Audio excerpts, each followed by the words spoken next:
Welcome back, Pigskin Nation. We got week two predictions right now ahead of us. If you are new to this channel, go ahead and smash that subscribe button. Give this video a like. Let's get straight into it. Thursday night football, we've got the Washington Commanders at the Green Bay Packers. The Commanders are carrying momentum from a convincing 21-6 win over the Giants. Jaden Daniels looked composed and effective.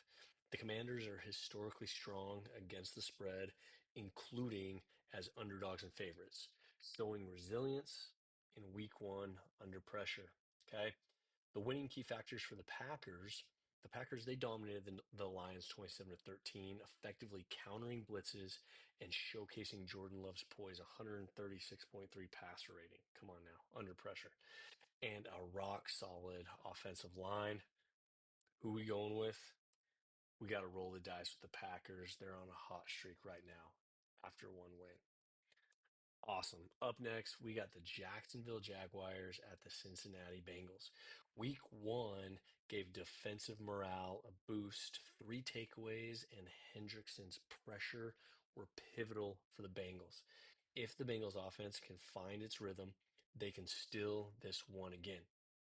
Jaguars, home advantage. Well, technically, no. They're playing at the Bengals. They have no home advantage. Okay. If they can exploit Cincinnati's offensive frailties, they can win ground battles. Okay. Travis Etienne, he might end up going for another 150 yards, but we're putting our faith in Joe Burrow. We're picking the Bengals on this one. Next up, we got the Giants at the Cowboys. Okay. The Cowboys have dominated this series recently, winning by a large margin over the New York football Giants. Okay. Strong home performance and confidence after week one's showing. Cowboys normally play really well at home. They should have confidence going into this first game at home. Okay. The Giants. Their defense played hard in week one, even though Wilson struggled under pressure. Desperate to break their touchdown drought and regain offensive momentum. But unfortunately, we're rolling with the Dallas Cowboys, baby.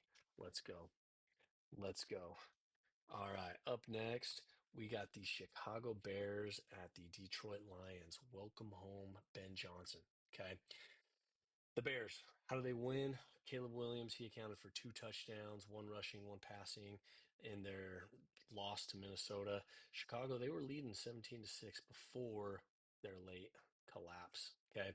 If that early offense travels, they can jump out again. Okay. They need to travel that ball. They need to get that ball in the end zone. Okay.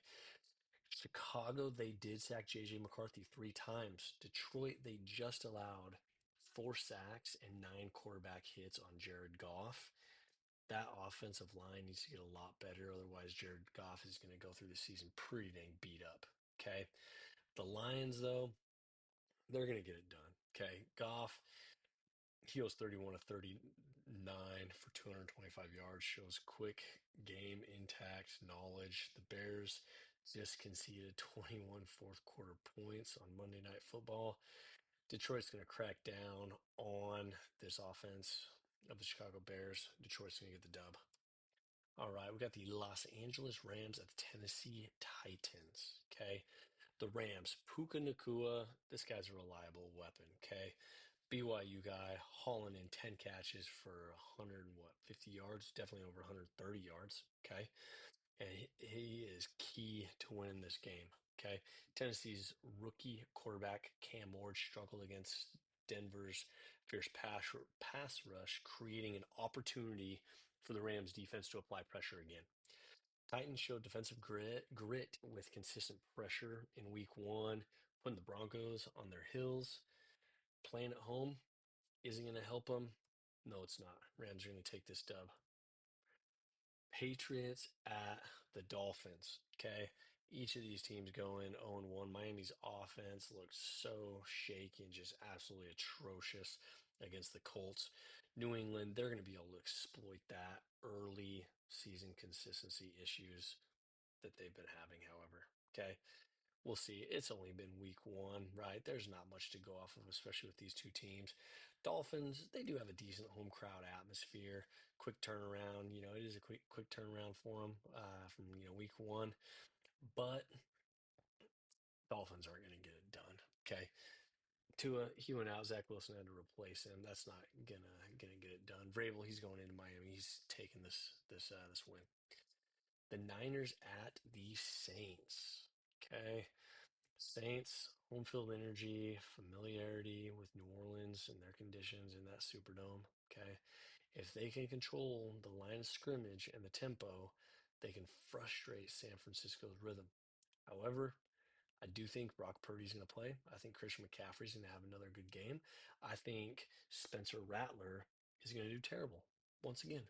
Okay. They're going to Rattler him. Okay. 49ers are going to get this dub. Okay.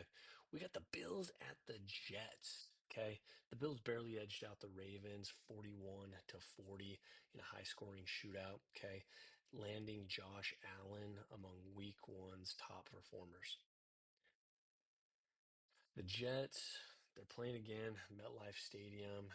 We'll see if that can amplify their momentum. It did not against the Steelers. And I believe the Bills have got a better defense. Bills for the dub. Seahawks at the Steelers. Pittsburgh defense looked pretty stifling in week one, limiting opponents and controlling the clock. They did pretty well. Well coached and they're consistent, okay? Often stronger on the road under tough conditions. But they're playing this game at home. I think Aaron Rodgers is going to be pumped out of his mind. First game at home, right there. Is it still called Heinz Field? Pretty sure it is. Boom, Pittsburgh. Okay. Seahawks built on familiarity and scheme execution, especially on offense. Sam Darnold, man, I think he's going to do just fine for the Seahawks. However, I think it's a tough task going into Pittsburgh. I think Aaron Rodgers is going to be feeling pretty confident. We're going Steelers and Mike Tomlin. We got the Browns against the Ravens. Okay. The Ravens, their issue is they always play well to start, and they just absolutely love giving up the lead. I don't know what it is with them, but they love it. Okay. They did have some balance on scoring, and they ran for a ton of yards. Okay. Browns, they had a close game against the Bengals, who were shaky on offense, suggesting Baltimore could be tested. The Browns defense did play pretty well against the Bengals. Okay. But, you know, the Browns, I don't know, they're going to be desperate to prove that, their week one, home game, that was just a fluke. However, we all know Baltimore's too strong. Baltimore Ravens. Broncos at the Colts. Colts scored on every single possession, which is extremely rare. Don't expect that to happen again this week. Danny Dimes, Daniel Jones throwing the ball to Tyler Warren. You got to see that guy. If you haven't seen that tight end, oh my gosh, he is massive. He's a big dude. Okay.